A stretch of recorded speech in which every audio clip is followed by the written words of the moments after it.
Irmãos, vamos abrir a palavra de Deus, 2 Coríntios capítulo 6.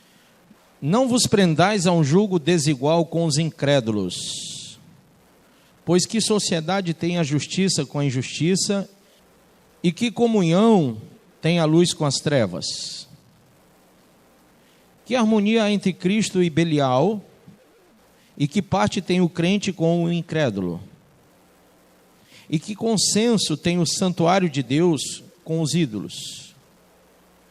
Pois nós somos santuário de Deus vivo, como Deus disse: neles habitarei, e entre eles andarei, e eu serei o seu Deus, e eles serão o meu povo. Pelo que saí vós do meio deles, e separai-vos, diz o Senhor, e não toqueis coisa imunda, e eu vos receberei. E eu serei para vós pai, e vós sereis para mim filhos e filhas, diz o Senhor Todo-Poderoso. Amém? Então, põe a mão sobre a Bíblia e diga: Pai, me ensina essa tua palavra, pois eu creio que ela vem do alto, desce do teu trono, para que eu possa ser abençoado, em o nome de Jesus. Diga amém. Pode sentar. Irmãos, esse texto fala de associações. Esse texto me reporta as associações, as amizades, que muitas vezes elas podem destruir a nossa vida espiritual. Quem entende isso?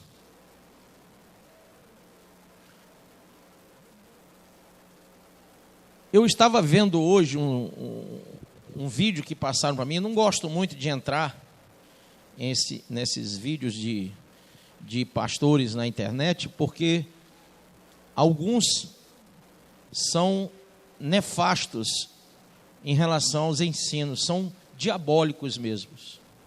Infelizmente, nós estamos vivendo o período da volta de Cristo, onde a apostasia é tão grande, mas tão grande, que pastores que já foram renomados no século passado, hoje a maioria deles, em sua grande maioria, eles estão pregando heresias.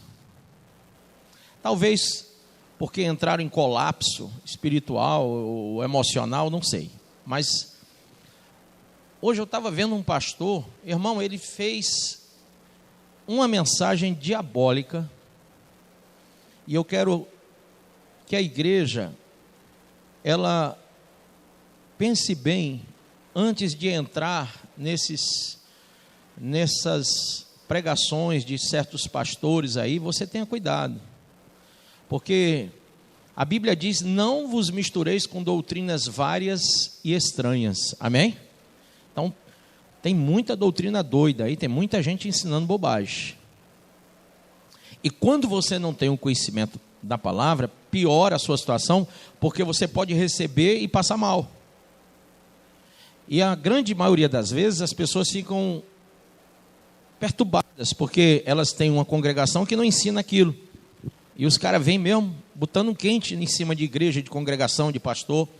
Existe uma igreja, digamos igreja assim, porque a igreja somos nós, né? Existe uma instituição formada por alguns pastores aí, que eles defendem ardorosamente coisas que a Bíblia condena, como a homossexualidade,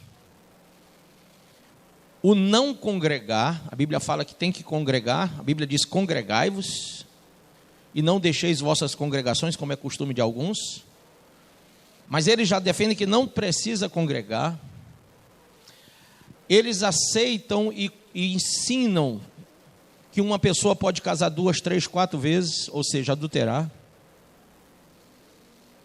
Eu estava vendo a entrevista de um deles falando que acredita em OVNIs. Absurdo. Você assistiu também, mandei para você, né? Palavreados, palavras chulas mesmo, saindo da boca de um pastor, ou pelo menos que foi um pastor. Irmãos, enfim. Mas o mais aterrorizante foi quando eu assisti um pastor que faz parte desse movimento aí. Eles dizem que é não sei o que da graça. Eu não sei o nome não, que eu não peguei.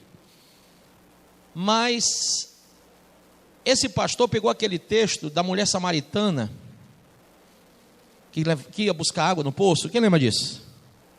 Aí ele vai e pega aquela parte que Jesus disse: mulher, se tu beber da água que eu te der, tu nunca mais terás sede. E ele fala aquelas palavras que Jesus disse: pois eu tenho a água que eu tenho é a água da vida. E aquele que beber dessa água nunca mais terá sede. Aí o que ele faz? Ele faz a coisa mais absurda que alguém poderia fazer numa situação no textual daquela. Ele diz que o que Jesus estava oferecendo para a mulher não era água. Pasmem. Vocês sabem o que ele disse que Jesus estava oferecendo para a mulher? Jesus. Ele fala que Jesus estava oferecendo o sêmen.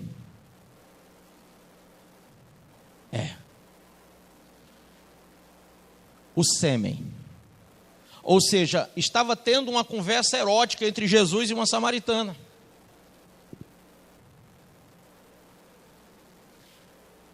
Isso dá nojo. Porque, para quem tem conhecimento da palavra, isso já dá nojo. Aquela pessoa que não tem já sabe que está errado. Mas o cara fala com a propriedade, com palavras tão persuasivas, que os incautos e indoutos entram na jornada.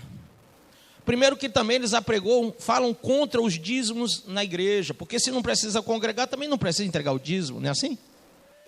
Falam contra a oferta dízimo, falam a favor de 2, 3, 4 casamentos, falam que Deus é maluco, que a Bíblia é o livro das heresias.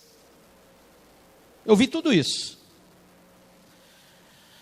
Irmão, não dá para ficar calado, porque antigamente, o evangelho era mais saudável, porque a gente não tinha internet, a gente não tinha celularzinho para acessar um monte de bobagem. Quem está entendendo isso?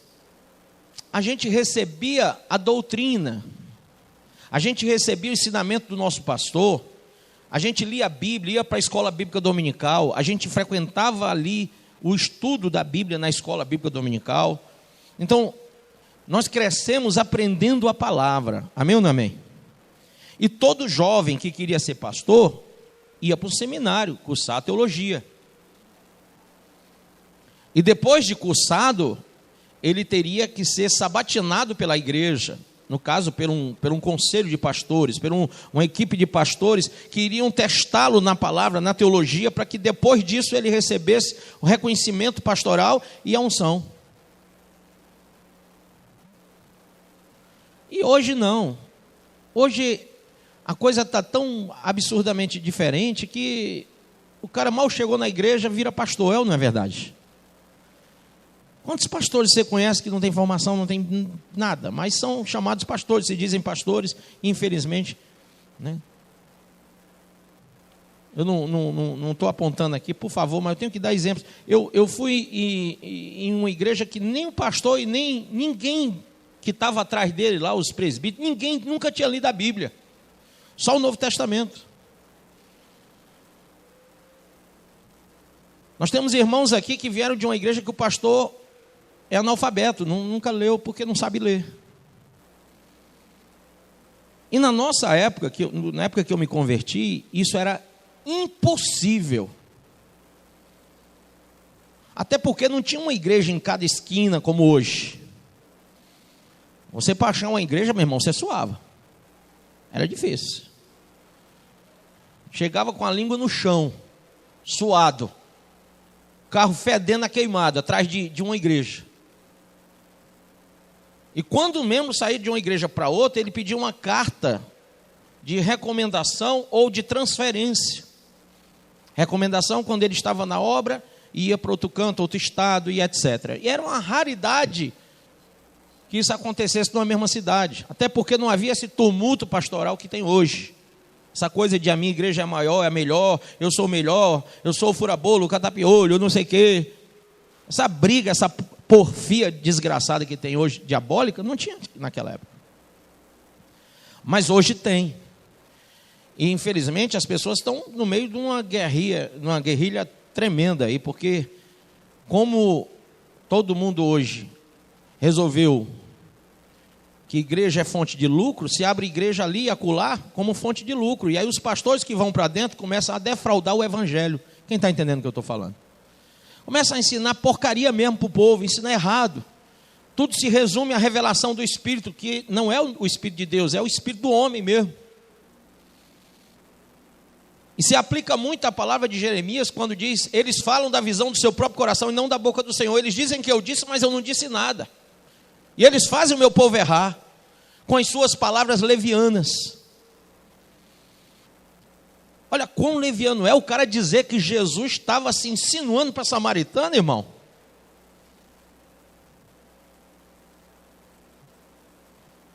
Eu nunca pensei que eu ia viver para ouvir uma tremenda de uma safadeza dessa. Mas vivi. Olha, eu estou aqui, rapaz.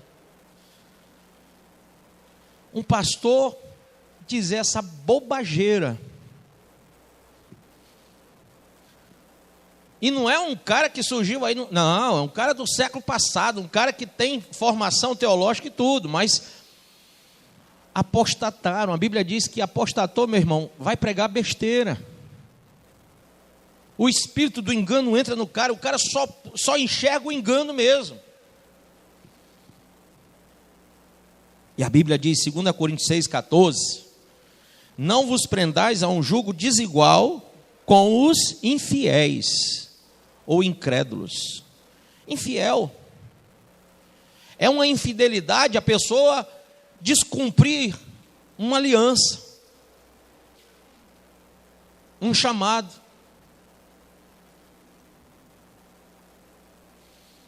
Aí em 1 Coríntios 15, verso 33, abra comigo. Por isso que eu sou muito seleto. Eu participo de um grupo de pastores. Irmãos, eu fico nós lançamos hoje esse assunto. Foi pastor, rapaz, mas nós temos que respeitar. Ele é um teólogo. Teólogo que coisa nenhuma. Eu vou respeitar gente sem vergonha que fala mal do meu Jesus. Cara, dizer uma tremenda de uma heresia dessa, de uma falta de respeito com Jesus, não é? E aí vai, ó, o que diz na Bíblia. Não vos enganeis, as más companhias corrompem o quê? Os bons costumes. Então tenha cuidado com essas companhias. O Senhor mesmo disse ao povo de Israel no passado que eles não deveriam se misturar com outras nações. Veja aí em 1 Reis 11:2, o mesmo Jesus, o mesmo Deus, o mesmo Pai, o mesmo Espírito Santo, que fala na carta aos Coríntios através do apóstolo Paulo, também falou em 1 Reis 11, verso 2. O pessoal quer fazer de Deus duas pessoas diferentes. Querem dizer que Jesus é um e Deus é outro e o Espírito Santo é outro, e eu concordo que sejam três pessoas, mas que têm o mesmo pensamento, que são a mesmíssima visão, a mesmíssima fé. Esse é o grande segredo da Trindade, é que são três em um. Não há distinção entre um e outro, não há diferença de pensamento, não há variação nem sombra de dúvida. Capítulo 1 de Tiago até fala que todo dom perfeito, toda dádiva vem do alto, desce do Pai das luzes, onde não há sombra nem variação de dúvida. Então, aí em 1 Reis 11 diz, verso 2: das nações de que o Senhor tinha dito aos filhos de Israel, não entrareis em contato, está vendo? Com eles, e eles não entrarão em contato com quem?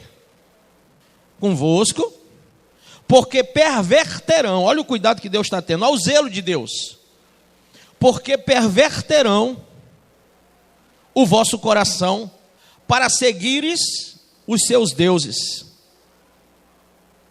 Quem entendeu isso? Então não tenha contato com esse tipo de gente, Deus disse no passado. Paulo está dizendo aqui, ó, em 2 Coríntios 6,14 e em 1 Coríntios 15:33, a mesmíssima revelação de 1 Reis, no capítulo 11, verso 2. Então, o caráter é o mesmo. Jesus disse, eu e o Pai somos quantos? Um. Êxodo 34:12 diz: guarda-te de fazeres aliança com os moradores da terra que hás de entrar, para que não se tornem armadilha no meio de ti.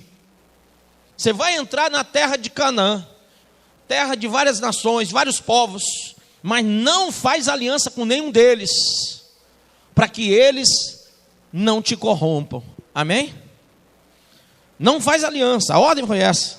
Eles vão criar armadilhas para vocês. Não façam aliança com eles. Qual foi o maior erro de Israel? Quando eles entraram na terra, eles fizeram alianças, casaram-se, deram-se em casamento e misturaram famílias e povos, nações e línguas. Salomão foi logo pegando 900 mulheres, meu irmão, com não sei quantos deuses. O politeísmo entra dentro de Israel de uma forma absurda. Os balins estavam instaurados dentro de Israel por causa de quê? Da perversão sexual, da mistura.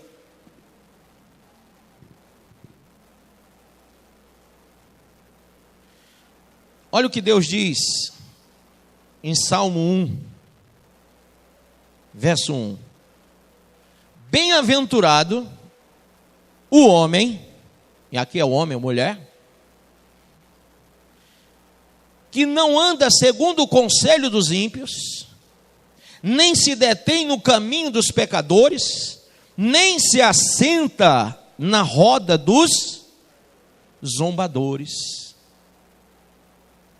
Bendito é esse que não faz isso, que vigia nisso. Amém ou não amém?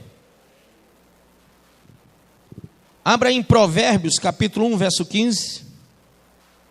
Filho meu, não andes no caminho com eles, guarda da sua vereda o teu pé,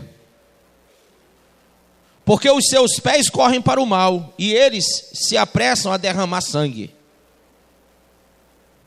Quem entendeu isso? Não ande com eles. Provérbios capítulo 4, versículo 14.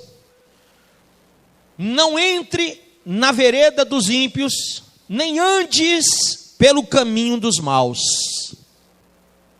Novamente Deus está dizendo, te afasta. Provérbios 24, 1. Não tenhas inveja dos homens malignos, nem desejes estar com eles. Não deseje estar com os malignos. Amém ou não amém? Ai, pastor, é que o pessoal vai para aquele canto, para outro canto, e eu acho tão legal, tão bacana. Jovem dá mau valor a arrumação dessa, né? Jovem gosta de se atiçar para essas coisas.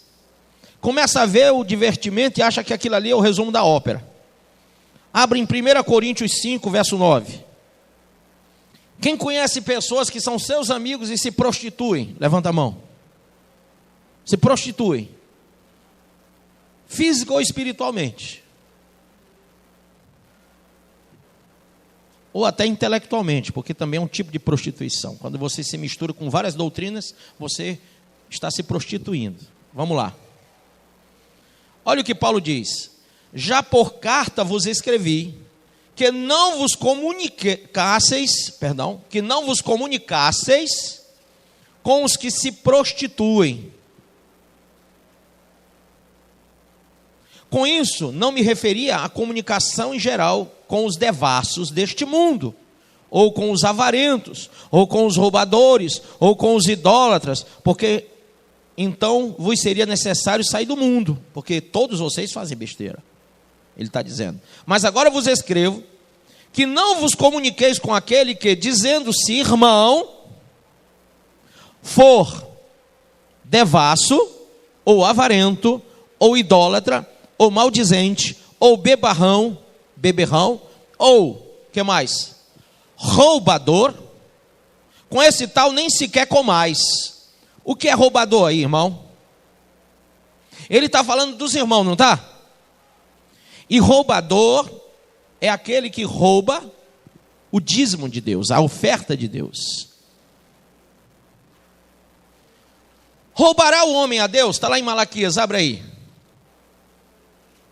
Capítulo 3, verso de número 8. Roubará o homem a Deus? O roubador, a Bíblia diz que com ele nem comais com ele. Você sabe que o cara está roubando Deus, não vai nem na casa dele não, porque o negócio lá está amaldiçoado, irmão. Tá ruim. Não coma com ele. Pastor, que cuidado é esse de Deus falar isso através do profeta Malaquias? O mesmo cuidado de Paulo falar com a igreja. Quem lembra o que Daniel fez no capítulo 1? Ele, Sadraque, Mesaque e Abdinego não puderam comer das iguarias da mesa do rei Nabucodonosor. Não coma. Tudo de bom estava naquela mesa, mas não vou comer não, é legume e água só. Porque aquilo ali tudo estava em maldição, irmão, era consagrado aos deuses babilônicos. E a gente não pode se misturar com isso. Amém ou não amém? Quando fala roubador, está falando exatamente, não tem nada. Eu pergunto aqui, vamos lá. Tem alguma coisa que você possa roubar, Deus? Vamos pegar pela palavra. O ladrão, ele passa por você, põe uma arma e manda você passar o que ele quer. Sim ou não? Presta atenção. Ele faz isso. Passa para cá. Ou como o pessoal diz por aqui, messejando, perdeu. Agora, a diferença entre, e a Bíblia fala de ladrão e roubador, é que o roubador, ele não tem a necessidade de botar uma arma na sua cabeça para pedir alguma coisa. Porque aquilo que ele quer, ele está tirando de você sem você saber. É aquela pessoa que entra na sua vida apenas para tirar aquilo que é seu, sem que você identifique. Há uma diferença entre furto e roubo. Há uma diferença dessas duas palavras, nós temos que entender isso. O roubador é aquela pessoa de confiança. O que é que o presidente, os vice-presidentes do Brasil e essa corja de Alibabás estão fazendo com a nação? Nós colocamos eles lá, sim ou não? A sociedade brasileira voltou para estarem lá ou não? Sim. E o que é que eles estão fazendo com os nossos impostos? O que é que eles estão fazendo com o que arrecadam? Está aí, a Santa Casa de Misericórdia, está só a misericórdia, não funciona mais. Mas o dinheiro está sendo empregado, muito bem empregado, sabe em quê? Pré-carnaval, carnaval, passagem de ano, foguetório. E todo mundo pulando, mas quando precisar não tem um hospital. E eles se comissionam, eles se dividem o dinheirinho entre eles lá, ó. O dinheiro que é nosso, que deveria ser aplicado para a saúde, para a educação e etc, etc. Isso é roubar, porque nós colocamos eles lá, confiamos neles e eles estão tirando o nosso direito, pegando o nosso dinheiro, usando aquilo que é nosso. Com confiança nós colocamos tudo nas mãos deles. O cargo, a autoridade, a responsabilidade, tudo. Está lá. E eles estão usando o que nós demos para roubar. Quem entendeu isso? Quando Deus nos entregou ou nos entrega o que nós ganhamos mensalmente, Ele confia em nós ou não? Sim. Quando Deus entregou Adão e Eva o paraíso, Ele disse o quê? Comereis de todas as árvores desse jardim, mas tem uma árvore que vocês não vão comer, só essa, que eu não quero que vocês comam. Aqui está no centro do jardim. Ela é chamada árvore do conhecimento do bem e do mal. Nela não toque. E Deus confiou que eles iam ficar no paraíso e não iam tocar no que era de Deus. Da mesma forma, Deus confia que, dando a nós o nosso salário, a gente não toque naquilo que ele disse, isso é meu. E o que é que ele disse, isso é meu? Está aí, versículo de número 10. Aliás, 8. Roubará o homem a Deus? Todavia vós me roubais e dizeis, em que te roubamos? Nos dízimos e nas ofertas. Quer dizer, são coisas que Deus nos confiou e que nós deveríamos devolver. Quando a gente não devolve, a gente está fazendo o quê? Roubando, ficando com o que é dele. Você me manda um prato de comida assim bem gostoso para minha casa, para poder a gente almoçar lá em casa, e de repente a gente come a comida e fica com o teu prato. O prato não é teu? Era para a gente devolver ou não? Mas está lá em casa. Isso é questão de ser roubador. Porque uma pessoa que reconhece o favor que foi feito, a bênção que foi dada, devolve o que não é dela. Gente, a comida me foi dada, mas o prato não. Quantas vezes você mandou comida para casa de alguém e a pessoa não devolveu o prato? Aconteceu? Quem já passou por essa? Você fica numa vergonha horrorosa de pegar, às vezes aquele prato faz parte de uma coleção que você tem, você não quer desfazer de um, porque vai ficar incompleto o negócio. Uma pessoa não devolve e você fica se coçando para dizer para ela, devolve. Mas a pessoa não se toca, irmão, que está ficando com o que é seu. Não é verdade? Então Deus disse que o dízimo é dele, não é nosso. A oferta é dele, não é nossa. Quando a gente oferta, não oferta para pastor, oferta para Deus. Oferta para a instituição que prega a palavra de Deus. Amém ou não amém? E aí, verso 9. Com maldição sois amaldiçoados, porque a mim me roubais vós a nação toda. É maldição roubar a Deus. Trazei todos os dízimos à casa de quem? Do tesouro, para que haja o quê? Mantimento na minha casa. E provai-me nisto, diz o Senhor dos Exércitos, se eu não vos abrir as janelas do céu e não derramar sobre vós bênção sem medida. A única vez que Deus fala na Bíblia para alguém provar ele é em relação ao dízimo e à oferta. Não tem outro texto na Bíblia, pode procurar que não tem. É o único.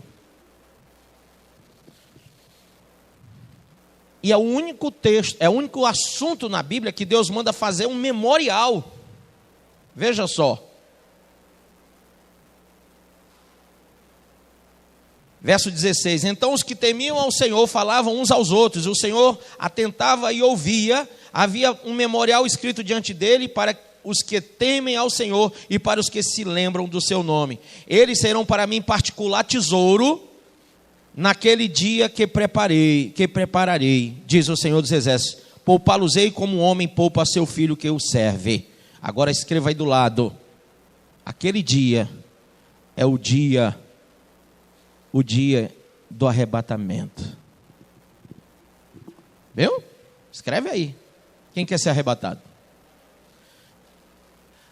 Poupá-los-ei como um homem poupa a seu filho que o serve. Em qual dia? Naquele dia que prepararei. Amém? Então vai ter o dia em que vai haver o arrebatamento e só vai subir quem for fiel. Dízimo, oferta, vida, como um todo. Mas o dízimo e a oferta está também no rolo. Senão Paulo não tinha dito aqui que os roubadores ficariam de fora. Quem está entendendo?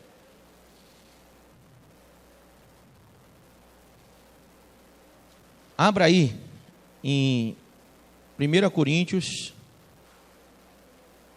capítulo 9. Espera, deixa eu ver se é... Não, é o 6, perdão.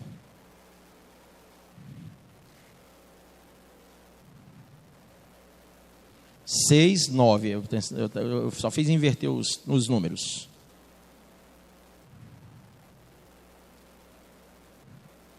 Posso?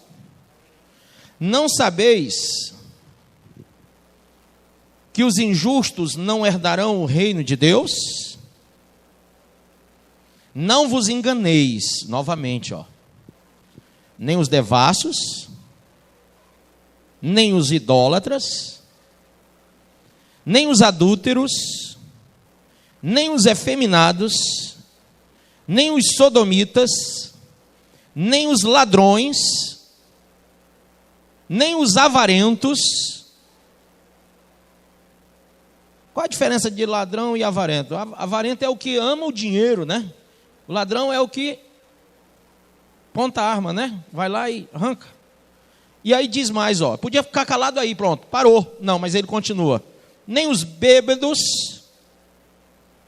Pastor, só uma. Tá aí, não está escrito, meu filho. Nem os bêbados. Quem mais? Nem os maldizentes. Quem é maldizente? É o que fala mal.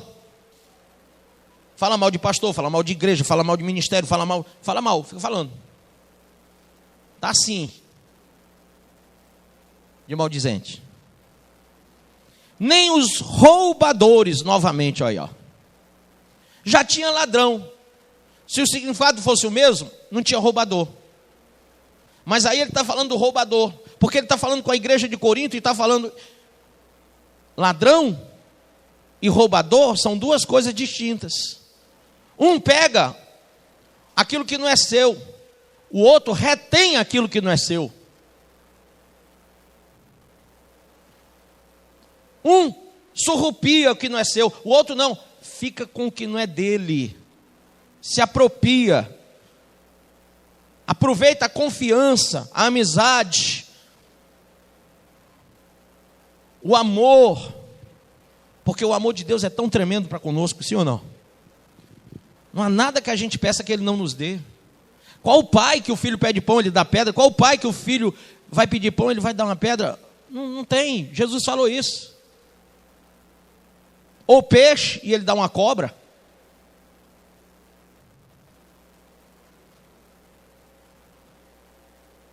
Nem os roubadores herdarão quem? O reino de Deus. E tais fostes alguns de vós, mas fostes lavados, mas fostes santificados, mas fostes justificados em o nome do Senhor Jesus Cristo e no Espírito do nosso Deus. Amém ou não amém? Isso quer dizer que nós, através de Cristo, entendemos e não somos mais roubadores. Quem entendeu para não ser mais roubador? Pastor, me explica, por favor, por que que se a lei acabou, o dízimo não acabou com a lei? Gênesis 14, versículo 18. Melquisedeque, rei de Salém, trouxe pão e vinho. Era sacerdote de quem? Do Deus Altíssimo. Gente, a lei acontece no Gênesis. A lei veio depois, ó, Abraão, Isaac, Jacó tem quantos filhos? Isso, vai de novo, só para saber que você sabe. 12. Aí essa moçada bonita, viril, vai para onde? José leva tudo para o Egito. Aí eles vão para o Egito e lá faz menina doidado. É menino que não acaba mais. Em 400 anos tinha 12 tribos lá. Quem entendeu isso? Depois de 400 anos, Deus levanta um homem chamado Moisés, lá no Êxodo, para tirar o meu povo de Israel do meio do Egito. Abraão já tinha morrido, já tinha batido o catolé faz tempo, irmão.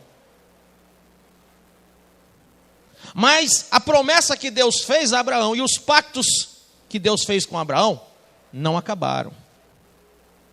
Pastor, há uma diferença entre lei e pacto? Claro que há, meu filho. Dentro da teologia nós estudamos a visão pactual e a visão, quem sabe? Dispensacional. Isso. E a visão pactual, ela é mais ou menos isso aqui que eu vou dizer. Quando houve o dilúvio, Deus disse a Noé: nunca mais vai ter dilúvio. E esse arco eu vou deixar aí para vocês lembrarem disso. Quem já viu o arco-íris? Quem já viu? Não é bonito? Isso tem, ó, muitos e muitos anos. Por que que até hoje o arco aparece? Porque foi um pacto, não foi nada de lei. Amém? E um pacto não é abrogado, um pacto é eterno. Um pacto só acaba se uma das partes quiser, e a parte que fez o pacto não quer, o próprio Deus. Amém? Foi ele que prometeu. Quando Deus prometeu a Abraão, disse: olha, sê tu uma bênção, de ti farei uma grande nação. O que mais? Em ti serão benditas todas as famílias da terra. E assim foi. Abraão entregou a Melquisedeque, depois que recebeu pão e vinho. O que foi que Jesus deu na Santa Ceia? O que foi? Pão e vinho. Por que Jesus vai dar pão e vinho na Santa Ceia? E por que Melquisedeque deu pão e vinho lá no Gênesis? Sombra das coisas vindouras. Cumprimento sacerdotal e aliança sacerdotal. Ou seja, Melquisedeque, quando entrega pão e vinho a Abraão, a Bíblia diz que Abraão vai e faz o seguinte: abençoou ele a Abraão e disse: bendito seja Abraão pelo Deus Altíssimo, que possui os céus e a terra, e bendito seja o Deus Altíssimo que entregou os teus adversários nas tuas mãos. E de tudo lhe deu Abraão o quê? O dízimo. Pastor, de tudo o quê? Frutas, verduras. Foi o que eu ouvi de um abestado na internet. Frutas e verduras. Então Abraão foi lá, começou a guerrear, e foi espada para tudo que é canto, e gente morrendo, e de repente, quando ele vê um monte de cadáver no chão, tinha lá o cara com um bocado de cenoura nos bolsos, uns tinham umas beterrabas, rapaz, tinha cada melão, que eu odeio aquele melão. Eu vi um imbecil falar que o dízimo era de fruta e verdura. Mas o que tinha lá se chamava despojo. Diga despojo. Ouro, prata, bronze, tecidos finos. Quem está entendendo isso? Pedras preciosas, como pedra de ônix. Pedras preciosas, rubis, esmeraldas. Era o que eles tinham nas suas sacolas, nas suas bolsas, nos seus alforjes. E era isso chamado despojo, inclusive as armas. Quem está entendendo? As armaduras. O cabo ficava pelado no chão, irmão. Tiravam tudo. Se tivesse uma bota boa, tirava. Se tivesse um capacete legal, tirava. Tudo, ficava só o cadáver. Vou nem falar de cueca, que não tinha zorba na época. Mas eles tinham, o vencedor ficava com tudo, o perdedor não tinha nem direito à roupa. Estava morto mesmo. E quando Abraão tira de tudo, ali os despojos de tudo, ele vai e oferece 10%, que é o dízimo de tudo, das armas, do ouro, da prata, do bronze, das pedras, de tudo ele tirou o dízimo e deu para quem? Melquisedeque. Agora vai para ir para o Salmo 110. Lembrando, aqui não existe lei. Aqui não tem Moisés, aqui não tem lei. A lei só surgiu com Moisés. Aqui tem pacto. Amém?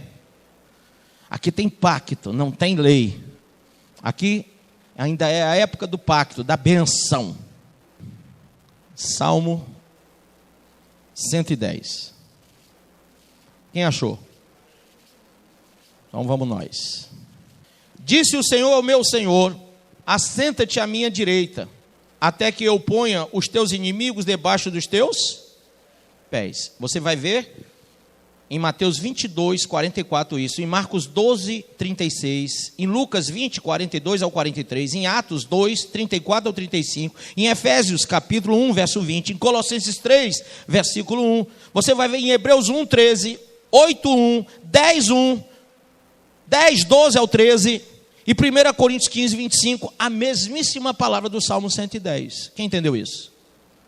Então você vai dizer: não, isso é coisa do Antigo Testamento. Não, está no Novo também. Também está no Novo. Amém ou não amém? Vamos lá. O Senhor enviará de Sião o cetro do seu poder, dizendo: domina entre os teus inimigos. apresentar-se-á. Por que cetro? Sião, cetro, Sião. Sião é o quê? Jerusalém, Jerusalém. Cetro, milênio, Jesus reinando 1000 anos. Quem está entendendo isso? Visão do salmista falando de coisas que ainda nem aconteceram hoje.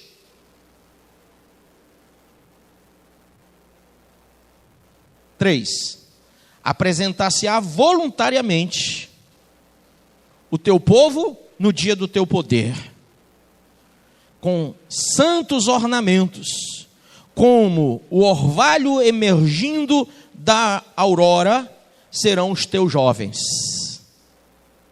O Senhor jurou, olha que coisa linda, juramento, pacto.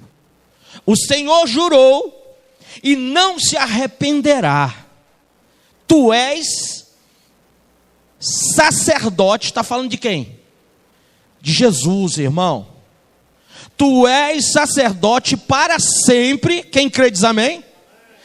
Segundo a ordem de Moisés, da lei de Melquisedeque. Abre em Hebreus 5, verso 6. Porque eu não quero ficar só no Antigo Testamento, que tem amado aí que fica dizendo, é Antigo Testamento, pastor. Então rasga a tua Bíblia e fica só com o Novo. Eu devia vender só o Novo Testamento aqui no shopping da Bíblia, porque tem gente que despreza o Antigo. Como se não fosse Bíblia. E é. Vamos lá, Hebreus 5, verso 5 também. Assim também, Cristo não se glorificou a si mesmo, para se fazer sumo sacerdote. Mas o glorificou aquele que lhe disse, tu és meu filho, hoje te gerei. Quem foi que disse isso? Quem foi? O pai. João estava lá batizando e foi que o pai disse? Este é meu filho amado. Amém? Filho amado. Vamos nós. Como também em outro lugar diz. Quem está falando? Olha só. Em outro lugar diz. Tu és sacerdote para sempre. Segundo a ordem de quem? De Moisés? Da lei?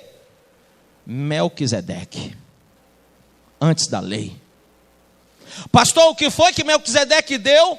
Pão e vinho. O que foi que Jesus deu? Pão e vinho. Hebreus 6, 13. Por favor. Porque quando Deus fez a lei ou a promessa? Então escreva aí, grifa embaixo, risca até rasgar a folha. Promessa. Pastor, o senhor está ficando meio birutinho com a idade. É, isso faz parte. É andropausa.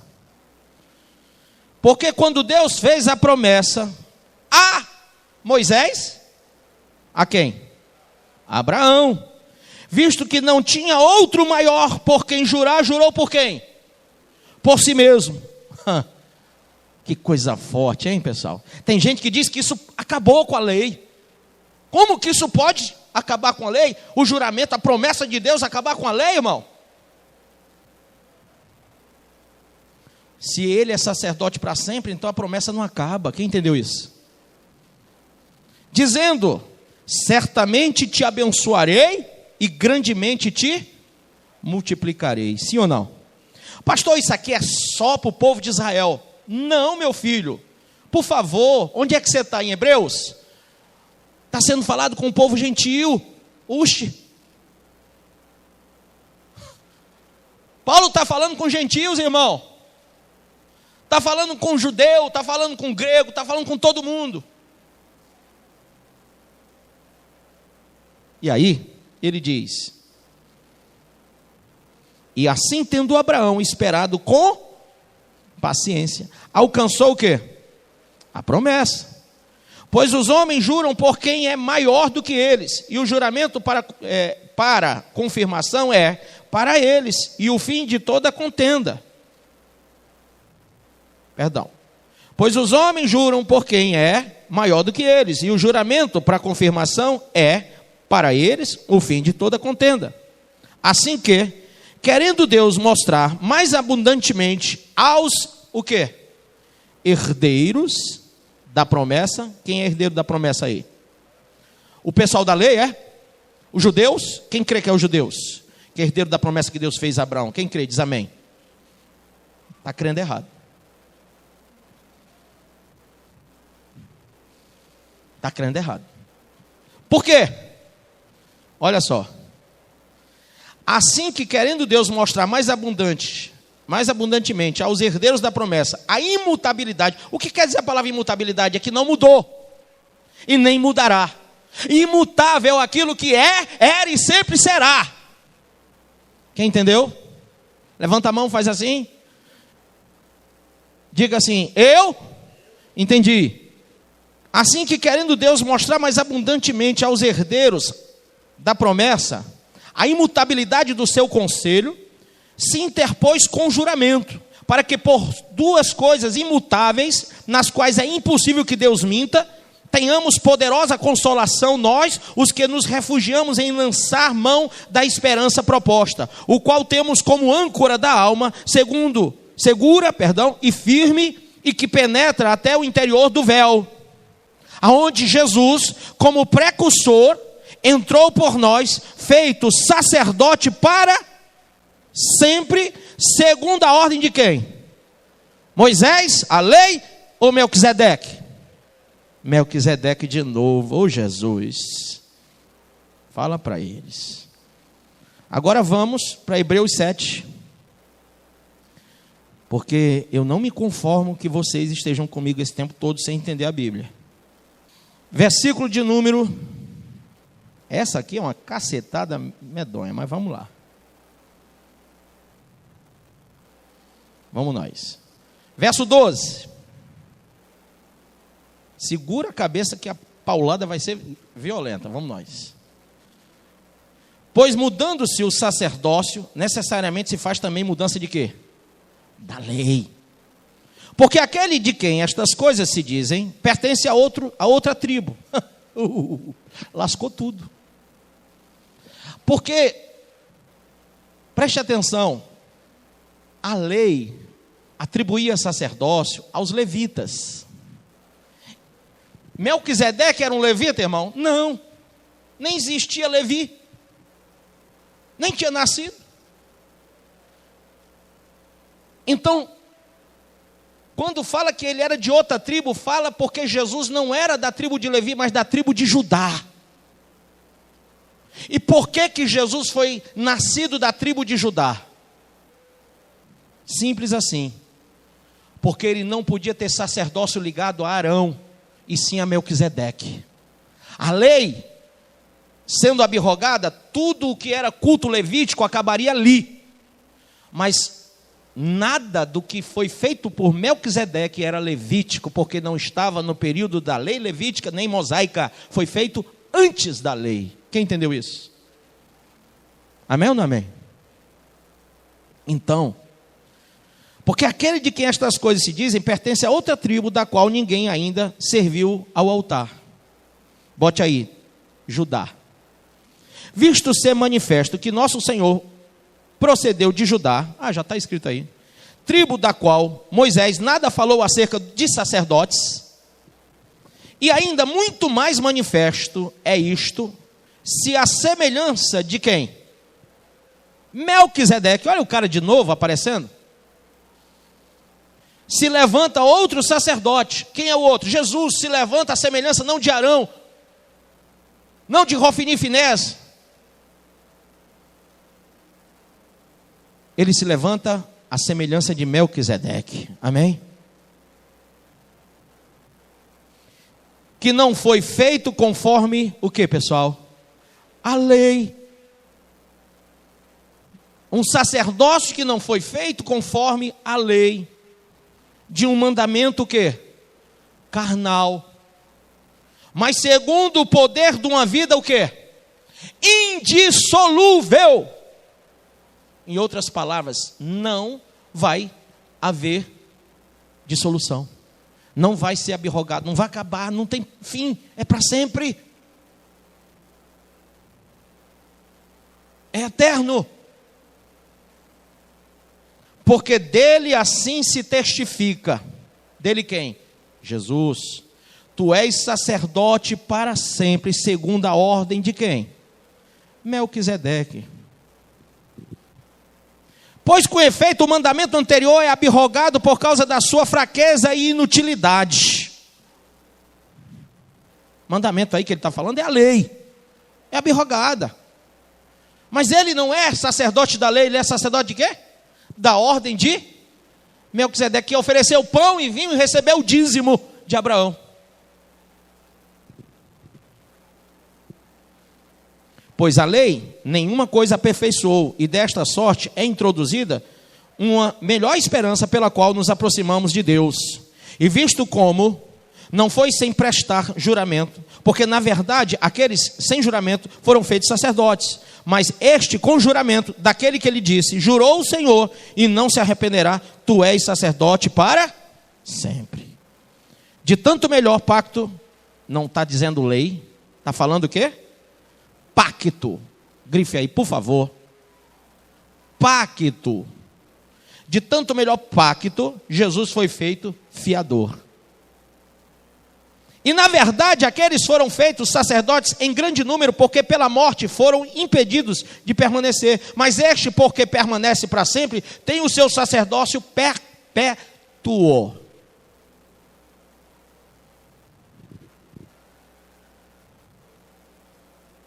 Portanto, pode também salvar perfeitamente os que, por ele, se chegam a Deus, porquanto vive sempre para interceder por eles. Porque nos convinha tal sumo sacerdote, tanto inocente, imaculado, separado dos pecados e feito mais sublime que os céus, que não necessita, como os sumos sacerdotes, de oferecer cada dia sacrifícios, primeiramente por seus próprios pecados e depois pelo do povo, porque isto fez ele uma vez por todas, quando se ofereceu a si mesmo. Porque a lei constituiu sumos sacerdotes a homens que têm fraquezas, mas a palavra do juramento que veio depois da lei constitui ao Filho para sempre aperfeiçoado. Quem entendeu? Então, pastor, Abraão entrega o dízimo a Melquisedeque. O dízimo não é da lei, então, entendi. O sacerdócio de Melquisedeque é o mesmo, é a semelhança do sacerdócio de Cristo. Melquisedeque entregou pão e vinho a Abraão. Abraão deu o dízimo de quê? Tudo. Tudo. Então, meu pastor, me diga uma coisa. Se Jesus é da mesma ordem de Melquisedeque, tudo que Melquisedeque atesta, recebe e pratica, Jesus vai ter a mesma ordem, sim ou não? Sim. Se o dízimo não fosse lícito a nós entregarmos hoje, Jesus teria falado, não entreguem mais o dízimo.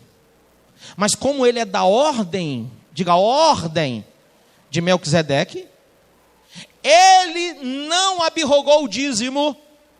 Mateus 23, 23. Eu tenho um livro que fala hipocrisia na igreja. Eu escrevi esse livro, está com 15 anos, eu acho. De minha autoria o livro, é o terceiro livro que eu escrevi. E fala sobre isso aqui. Não propriamente sobre o dízimo, mas sobre o farisaísmo judaico. 23, 23. Ai de vós, escribas e fariseus hipócritas, porque dais o dízimo da hortelã, do endro e do cominho, e tendes negligenciado os preceitos mais importantes da lei. Ele está reclamando os caras, porque os caras estavam dando o dízimo de uma coisa e não estavam dando da outra. Isso aqui é uma reclamação dele. Como ele reclamou que no templo tinha vendilhões, e chicoteou todo mundo e expulsou de lá os vendilhões do templo. Ele está dizendo: e tendes negligenciado os preceitos mais importantes da lei. Diga comigo, a justiça. A justiça foi abrogada, irmãos? Não. Quem mais? A misericórdia. Por favor, alguém pode me informar se acabou a misericórdia de Deus? Porque pelas suas misericórdias que nós não somos consumidos. E a fé acabou. Alguém pode me informar? Porque eu escrevi um livro sobre a fé também. Acabou a fé? Eu sei que tem gente que tem fé demais e outros que fé de menos, mas acabou a fé? Alguém entendeu o que eu disse?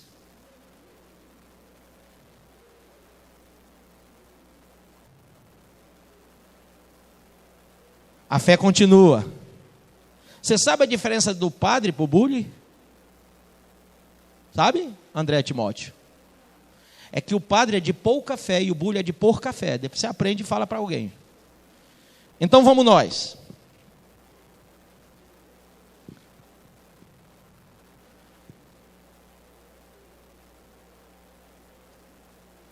Tendes negligenciado os preceitos mais importantes da lei, a justiça, a misericórdia e a fé.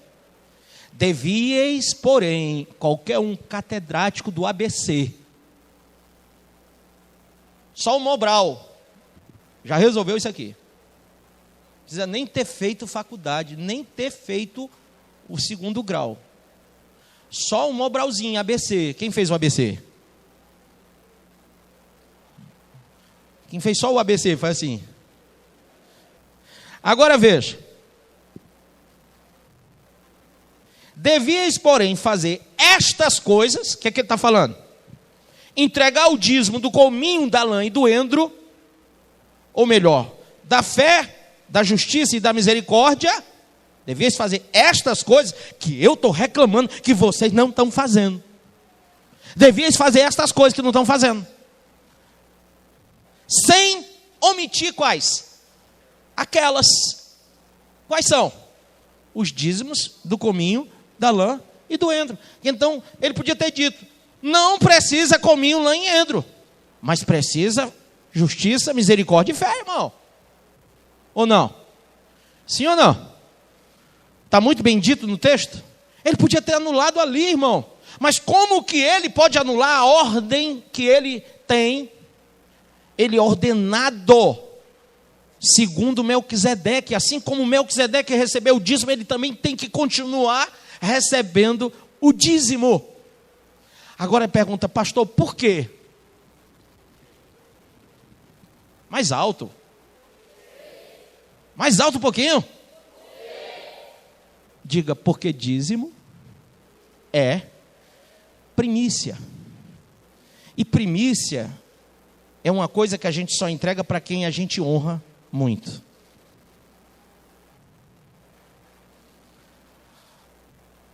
Primícia é aquilo que nós honramos, recebemos e honramos muito. Quem não quer ser o primeiro da fila quando vai no UPA? Quando você chega ali na fila do UPA e diz: UPA, a fila está dobrando o quarteirão. Quem não quer ser o primeiro da fila? Todos nós, sim ou não? Então primícia é uma coisa que vale ou não vale muito? Vale. Você entra no banco, numa caixa econômica, para fazer um pagamento, a fila está assim, ó. Aí você diz: acaba onde? E ninguém sabe onde começou, nem onde vai acabar. O negócio está terrível. Principalmente se for o dia de pagamento do funcionário público. Aí é que complica, porque agora estão deixando o povo na fila para desistir. Aí você fica pensando: meu Deus, eu queria ser o primeiro. Eu queria as primícias. Sim ou não? Como vale as primícias? Quem está querendo botar o seu filho no colégio bom? Tem gente que eu vi na reportagem, está dormindo desde quinta-feira, ontem, meia-noite, foi para a fila, barraquinha, tudo direitinho, esperando conseguir uma vaga. Para ser o primeiro, o cara já está lá. Tem um que está há 7 dias para ser o primeiro. Para ser o primeiro, está 7 dias que ele está lá. Aí fizeram até uma mesinha e todo mundo que chega para a fila tem que receber uma senha, porque já tem o primeiro lá. Quem foi o primeiro? O caba que buscou as primícias e disse: rapaz, vai custar 7 dias da minha vida, vou dormir mal, vou comer mal, vou passar o dia aqui no sol a pico, vou ficar numa situação vergonhosa, vou fazer xixi no meio da rua, vou ter que fazer o 2, sabe-se lá Deus aonde, vou trocar de roupa, só Deus sabe, não vou tomar banho talvez, mas meu filho vai estudar, vai ser o primeiro dessa fila. Quem entendeu? Então primícia vale ou não vale muito? Agora, a gente gosta de primícia, e esquece que Deus requereu primícia para ele. E o dízimo é a primícia de Deus.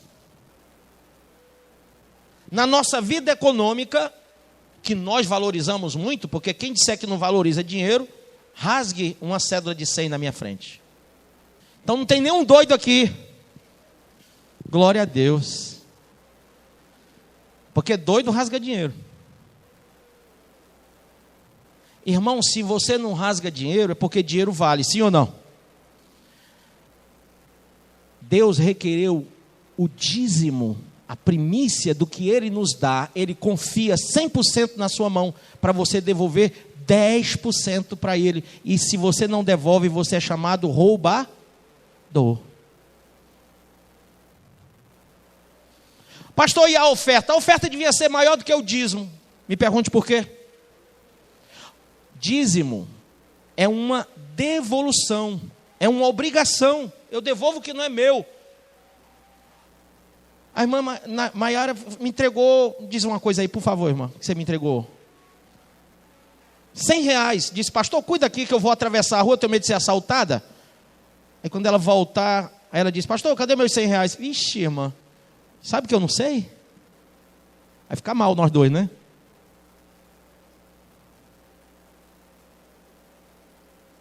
Então, a pessoa tem que devolver por uma questão de ordem. Por uma questão de ordem. Deus ordenou que devolvesse o dízimo, amém? Não é seu, é meu, devolva. Ponto. Agora, por que a oferta deveria ser maior? Porque a oferta é uma coisa voluntária. E como é voluntário, eu deveria mostrar a minha voluntariedade, a minha generosidade, como disse o apóstolo Paulo, que nós temos que ser generosos ao ofertar. E quando a gente vai ofertar, a gente diz assim: não, eu já dei a minha obrigação, deu não, você devolveu o dízimo. Agora, ofertar é uma questão de generosidade. E por que Deus testa a gente nisso? Porque o que está em jogo não é o dinheiro, e sim o teu coração, irmão. Quando ele disse: filho meu, me dá o teu coração, ele está dizendo: o teu coração é como o meu, é contigo, porque quando você me pede as coisas eu te dou, quando eu te peço você me dá?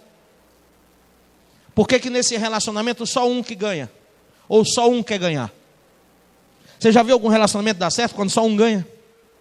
Sem reciprocidades, sem bilateralidades. É assim que as pessoas querem tratar com Deus: Senhor, tu me dá, tu me dá, tu me dá, tu me dá, tu me dá. E quando Deus diz: me dá, não, Senhor, tu és dono do ouro e da prata, tu não precisa de nada. E continua roubando Deus. Para que você quer esses R$100? Você já tem muito aí. Para que você quer esse prato? Você já tem 11 pratos, para que você quer 12? Você não, só tem uma boca. E você arruma qualquer desculpa para ficar com o que é do outro. Quem está entendendo? Assim as pessoas estão fazendo hoje. Arrumando desculpas para reterem o que não é delas, o dízimo. Para não entregarem a oferta com um coração generoso para Deus. Dar o dízimo é uma ordem. Diga: dar o dízimo é uma ordem.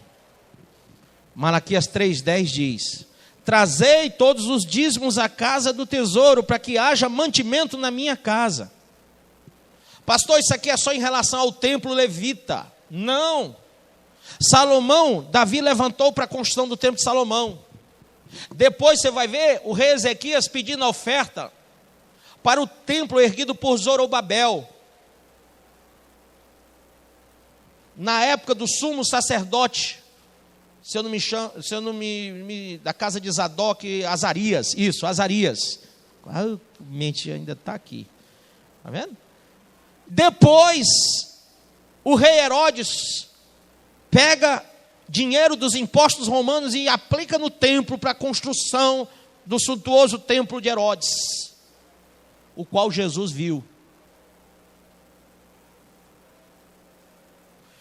Foi levantado por Moisés em Êxodo 25. O Senhor não requereu de ninguém fruta e verdura. Ele requereu, veja aí, Êxodo 25. Disse o Senhor a Moisés: fala aos filhos de Israel que me tragam oferta de todo homem cujo coração o mover para isso, dele recebereis a minha oferta. Esta é a oferta que dele recebereis: ouro e prata, e que mais? E bronze. Só coisa fraca, viu? Estofo azul, púrpura e carmesim, linho fino e pelos de cabra, e pele de carneiro, tintas de vermelho, e peles finas, e madeira de quê? Acácia, a melhor madeira que tinha, e que tem até hoje. Azeite para a luz, especiarias para o óleo de unção e para o incenso aromático. Pedra de ônix, pedra de engaste, para a estola sacerdotal e para o peitoral. E me farão um santuário para que eu possa habitar no meio deles. Até então Moisés tinha que subir o monte. Agora Deus está dizendo: Moisés, eu vou descer o monte. Não suba, eu desço. Amém? Eu vou ficar no meio deles. Aí vai uma crítica, construtiva ou não, não sei. Tem gente que vai subir no monte para falar com Deus. Deus já desceu o monte, irmão. E ele disse para ti, você não precisa mais subir o monte, você pode entrar no teu quarto e falar com ele. Você pode vir para a igreja, que leva o nome dele, e falar com ele. Amém ou não?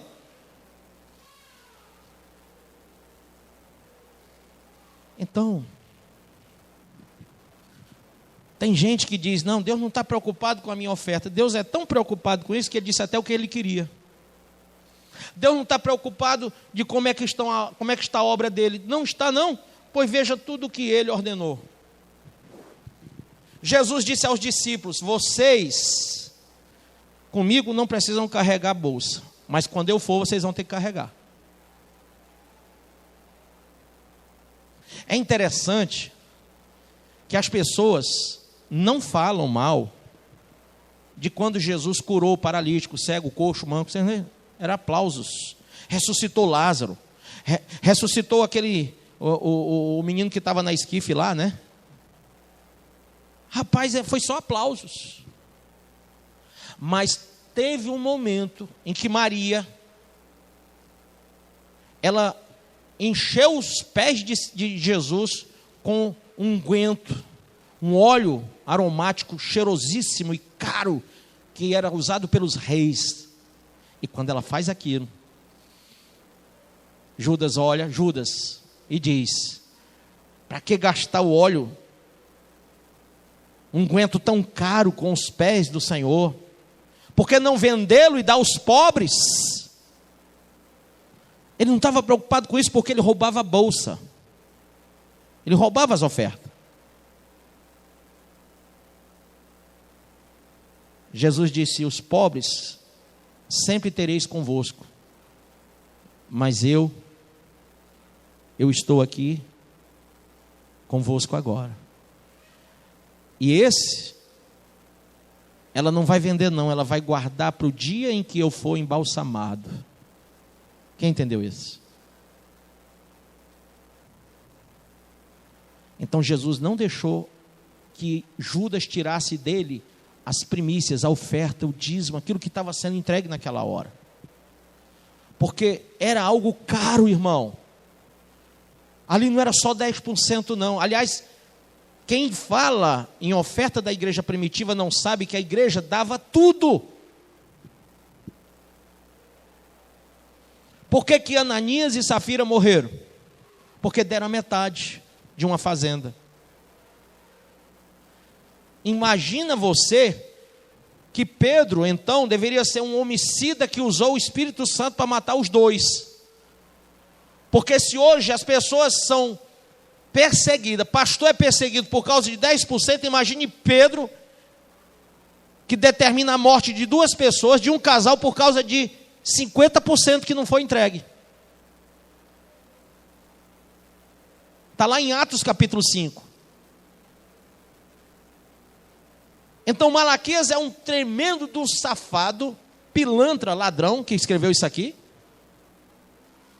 Jesus e os seus apóstolos é Alibabá e os 40 ladrões, porque todos falaram em dízimo e oferta. Paulo, então, o mais ladrão de todos, porque pediu ainda, dizia assim: olha, eu vou ter com vocês, mas preparem logo no primeiro dia do mês a oferta. E por que no primeiro dia? Porque o dízimo tinha que estar lá. É o que vem primeiro, irmão. Primícia não pode passar. Prepara no primeiro dia a oferta, para quando eu chegar aí não perder tempo com isso. Forte, né? E tem gente que diz que Paulo não se preocupava com essas coisas. Ele que disse: aquele que muito dá, muito recebe. Quem pouco dá, pouco recebe. Você acabou de ouvir essa poderosa ministração da palavra de Deus. Eu creio que sua vida foi abençoada. Eu quero que você ore comigo, profetizando sobre a sua vida a salvação que vem de Cristo Jesus. Ore conosco. Deus Pai, em nome de Jesus, nós te agradecemos por esta palavra. E que o Senhor possa abençoar a vida de cada um que nos viu, que nos ouviu nesse dia. Deus Pai, em nome de Jesus, que esta pessoa esteja agora entregando a sua vida, recebendo a salvação que vem do Senhor. Pois assim, Pai, nós profetizamos salvação, cura, libertação, em nome do Pai, do Filho e do Espírito Santo de Deus. Amém.